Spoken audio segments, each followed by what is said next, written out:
the Father uttered, "On Jesus Christ I will build my church." Matthew 16:18 to 19, Hebrews 1:2-4. Grace to you and peace from God our Father and from our Lord God, Jesus Christ. With the guidance of the Holy Spirit, our topic for the day is the actual theology of Matthew 16:18 to 19. Sa akalang si Kristo Jesus ang nagsasalita sa Matthew 16:18 to 19, kaya nagsisulputan ang maraming iglesia sa buong mundo na gumagamit sa pangalan ni Kristo Jesus. Sila ang mga mandaraya na binabanggit ng Panginoong Hesukristo sa Matthew 24:4-5. Silang lahat, they be Catholics, Orthodox, Protestants, or independent churches, ay kanya-kanyang claim to have had the exclusive monopoly of the truth, na ang hindi kabilang sa kanilang grupo ay hinuhusgahan nilang kulto. Silang lahat ay pare-parehong mali at kapwa hindi totoo. Silang lahat ay pawang mga impostor sapagkat they had one thing in common. Their God is singular, the hybrid triune God na si Satanas in real life. Siya na ang Ama, siya pa ang Anak, at siya rin ang Espiritu. An ideology which is totally inconsistent and contradictory to biblical theology, also not scientific, and more so, mathematically wrong and absurd. Pero tinangkilik pa rin ninyo. Unknown to them all na ang Diyos Ama ang nagsasalita sa Matthew 16:18 to 19 at hindi si Kristo Jesus, in fulfillment to or consistent with Psalm 118:22-23 and Isaiah 28:16. I lay in Zion a foundation, a stone. However, the builders rejected Jesus Christ. Matthew 21:42 and 44. Mark 12:10. So after revelation from the Father, Peter correctly identified Jesus Christ as the rock of 1 Corinthians 10:4.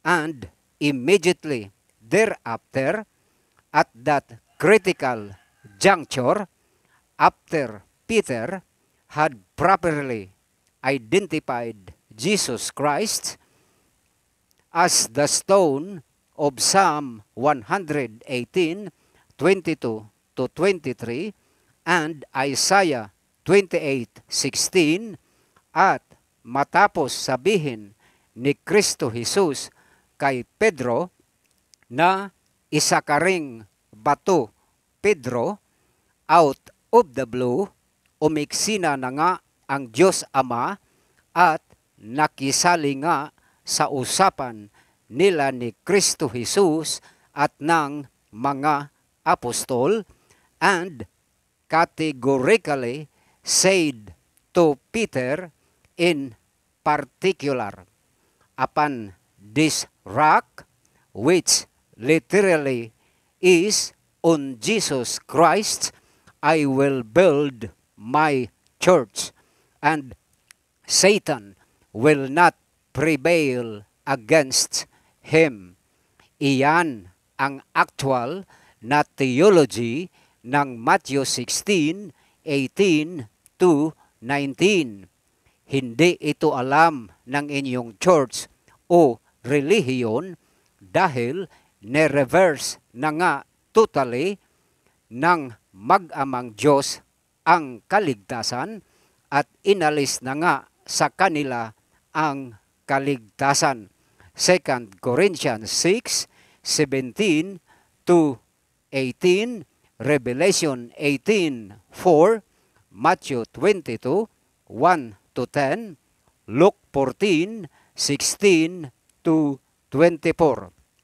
Ang preaching na ito ay biyaya ng Holy Ghost sa inyo, John 16:13 to 15, sapagkat ang aking kinikilalang Diyos ay ang Ama at ganun din si Kristo Jesus na kapwa ko sinasamba through the Holy Spirit. Ang aking Diyos ay hindi ang inyong singular triune God na si Satanas. Again, hindi si Kristo Jesus ang nagsasalita sa Matthew 16:18 to 19 at lalong hindi si Pedro ang bato na pagtatayuan ng nasabing iglesia. For Satan had successfully prevailed sa buhay ni Pedro. Luke 22:31 to 34.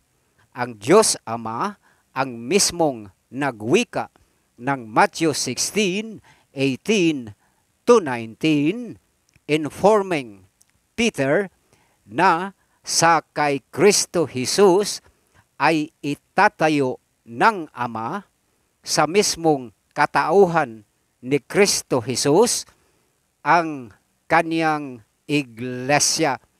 Katunayan, sa tanang buhay ni Kristo Jesus while on earth, in thought, word, and deed, Satan's gates of hell had never prevailed against Jesus Christ.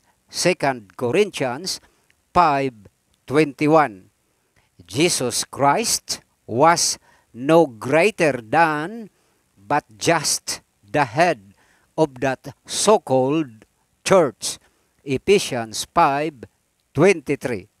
But nonetheless, every knee should bow and every tongue should confess that Jesus Christ is Lord, to the glory of God the Father. Philippians 2:5-11, 1 Corinthians 15:27 to 28. A glory that both the Father and Jesus Christ had been sharing with when time was not yet.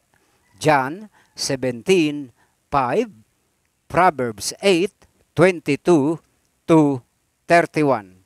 Hindi si Kristo Jesus ang may-ari ng church sa Matthew 16:18 to 19 at hindi rin po ito nakapangalan o ipinangalan kay Kristo Jesus. Gayunman, yamang it is not forbidden na bigyan ito ng pangalan o katawagan, then according to the book, it should be the church of Matthew 16:18 to 19. Or technically, it must be the church the Father dwelt on Jesus Christ, or as the case may be, the Church of the Father and Jesus Christ. But it does not stop there. What makes a church authentic is its theology, like the Church of Philadelphia, dahil ang kanilang Diyos na nakikilala at kapwa sinasamba through the Holy Spirit ay walang iba kundi ang Diyos Ama at ang Panginoong Heso Kristo. Revelation 3:12. While the 6 other churches of Revelation, ang kanilang Diyos ay ang singular triune God na si Satanas. Isaiah 14:12-15.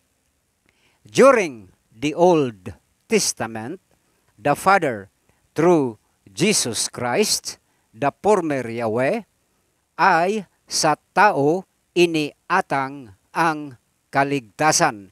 Hebrews 1:1.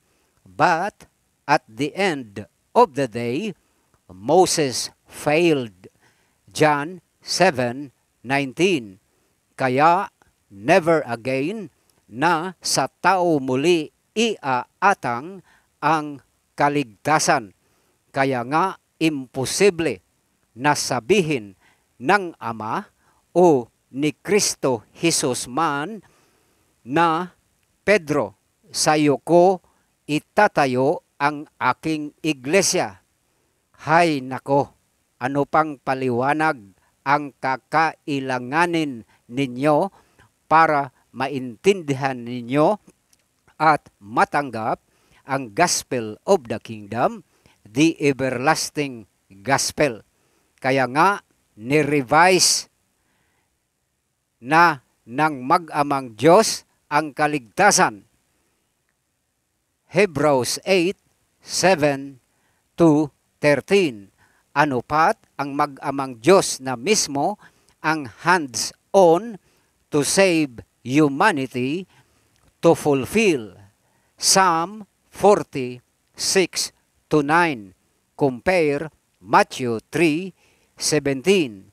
Albeit patuloy ninyong tinanggihan ang kaligtasang alok ng mag-amang Diyos. At aywan ko ba kung bakit di ninyo matanggap-tanggap ang pagka-Diyos ng Ama at ni Kristo Jesus, na dalawa nga silang Diyos, who ever since are jointly sharing simultaneously one and same Godship. John 5:23, John 17:3, Revelation 5:1-13. Ginusto ninyong piliin na isa lang talaga ang Diyos, ang inyong nag-iisang triune God, na hindi ninyo alam na si Satanas na pala iyon. Isaiah 14:12-15, John 8:44. So much so that in effect the Father and also Jesus Christ were left with no other option but to totally reverse salvation, thus forfeiting salvation to everyone whose ideology is monotheistically Trinitarian. Matthew 22:1-10, Luke 14:16-24. Kung gusto mong maligtas, itakwil mo muna ang iyong oneness Trinitarian ideology, after which kilalanin mo ang tandem Godship ng Ama at ni Kristo Jesus. Hindi Roman Catholic Church ang Matthew 16:18 to 19, sapagkat ang inyong Santo Papa ang siya mismong gaganap bilang si Antichrist. Ang inyong Santo Papa ang mismong Antichrist, whose immediate superior ay ang halimaw, the beast, which is a US President na ang buong pangalan ay may FFF initials. Ang inyong relihiyon o iglesia ay huwad, sapagkat ang inyong Diyos ay ang inyong nag-iisang Diyos na may tatlong persona. The called out ones, the chosen few na maliligtas, Ephesians 1:4, John 17:24, ang kanilang theology, oo, ang kanilang Diyos ay ang Diyos Ama at ang Panginoong Heso Kristo. Revelation 5:1-13. Yours truly, Romeo A. Murada, the workman of both the Father and Jesus Christ through the Holy Spirit, from the Philippines, May 28, 2025. God bless. Nonetheless, I beseech you by the Holy Spirit to like, comment, share, and subscribe to this vlog, sapagkat dito lang ninyo matatagpuan na ipinipreached ang gospel of the kingdom, the everlasting gospel. Matthew 24:14, Revelation 14:6. Maraming salamat